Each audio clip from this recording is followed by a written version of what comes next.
हमें लकीर का फ़कीर नहीं होना चाहिए। शब्दों की अपनी शक्ति होती है। अभिधा है, लक्षणा है और इससे भी आगे व्यंजना है। अभिधा मूला शाब्दी व्यंजना भी है। यानी हम शब्द को कितने रूपों में प्रयोग करते हैं। बहुत बार तो ऐसे गूढ़ तथ्यों को जिसको हर किसी को नहीं बताया जा सकता, लेकिन बताना भी ज़रूरी है, तो जो प्रखर साधक हैं उनके लिए प्रतीकात्मक रूप में कुछ शब्द बोल दिए जाते हैं, वो ही उस बात को समझ सकते हैं। जैसे कहते हैं ना, की मिल गई हमको, चाबी मिल गई हमें, तब हम उसको उस चाबी के माध्यम से उस ताले को खोल लेते हैं। जितने धार्मिक प्रतीक भी हैं तो उनकी केवल शब्दों पे जाकर के हम लोग धारणा बना लें या उनको गलत समझ बैठें या गलत समझ बैठने की वजह से अपने परंपराओं पर शंका करने लगें, ये हमारी नासमझी है। अच्छा ये होता है कि उसको पढ़ें, समझें, फिर मनन करें, कुछ और प्रतीकात्मक अर्थ मिलेंगे, चर्चा करें, जिज्ञासा करें, क्योंकि जिज्ञासा से ही ज्ञान की प्राप्ति होती है। अगर जिज्ञासा मर जाए और हम झट से छोटी सी बात पर आधा अधूरा देख करके धारणा बना लेते हैं तो फिर हमें पछताना पड़ता है।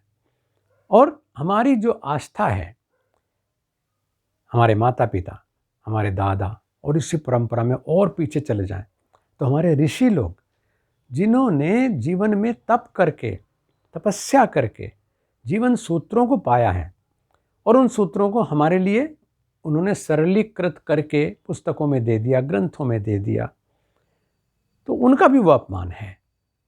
ये जाने कि वो हमसे ज़्यादा समझदार थे, तो हमें सिर्फ उनकी बात को, और हितैषी भी थे, वो समझते भी थे, शास्त्रज्ञ थे, दैवज्ञ थे, और उसके साथ साथ वो हमारे हितैषी भी थे, क्योंकि हम उनके संतान हैं तो हमें गलत बात तो नहीं कहेंगे वो, तो उसको सोचना चाहिए। अभी एक साधक ने कहा कि गणेश जी चूहे के ऊपर सवारी दिखाई गई है, ऐसा क्यों? हमने कहा मनन करो, कुछ तो संकेत होगा। तो शब्दों की जो छिपी हुई शक्ति है उसको पहचानो, मंतव्य को पहचानो। विचार हुआ तो परिणाम क्या मिला कि चूहा कैसा है और गणेश कौन है? गणेश तो गणपति, यानी अपनी बुद्धि के और विवेक के देवता हैं वो। तो विवेक का देवता अगर चूहे के ऊपर सवारी कर रहा है तो चूहा कौन है ये भी हमें जानना पड़ेगा।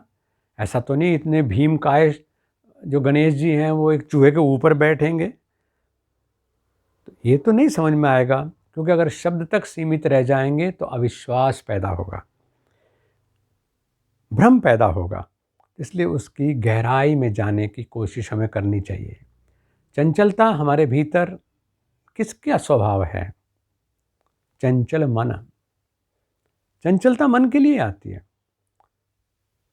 तत्संकल्पकम मन है, उथल पुथल करना उसका स्वभाव है। और चूहे का स्वभाव, और चूहे का स्वभाव तो चंचलता के साथ साथ गड़बड़ करना भी है।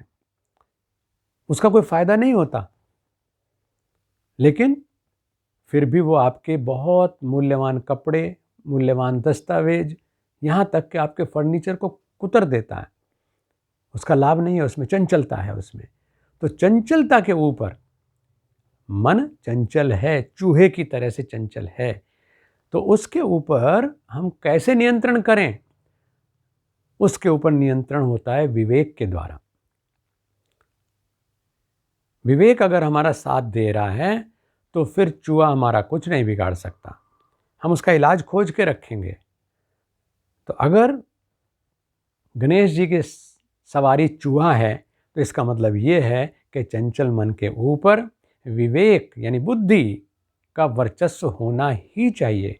अगर हम बुद्धि से प्रयोग नहीं करेंगे तो मन हमें भटकाएगा और हमें नुकसान पहुंचाएगा। छोटी सी बात है, लेकिन केवल जरा सा धैर्य रखें, विश्वास रखें और एक खोजी वृत्ति जो हमारी है उसको अपने हाथ से न जाने दें।